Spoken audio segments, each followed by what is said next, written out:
Is the comic book series good?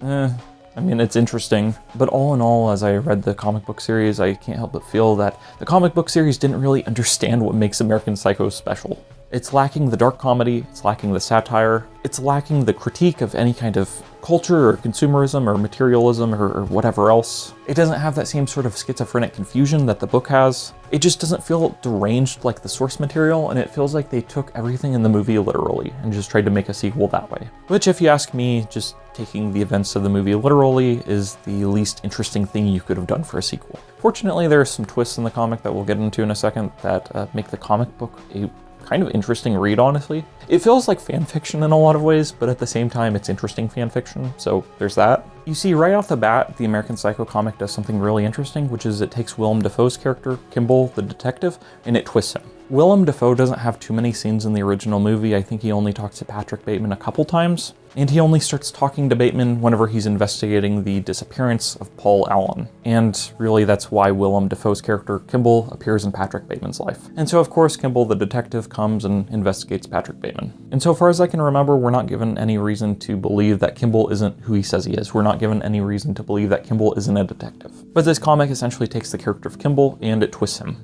In the comic, Kimball is no longer a detective, he's somewhat of a voyeur. He sees Patrick Bateman and he stalks him and he witnesses all the murders that Patrick Bateman is committing, and he essentially becomes an obsessive fan. And after seeing Patrick Bateman commit some murders, that's when Kimball feels that he has to meet Patrick Bateman. You see, Kimball is shown to love Patrick Bateman, basically, and he almost worships him like a god.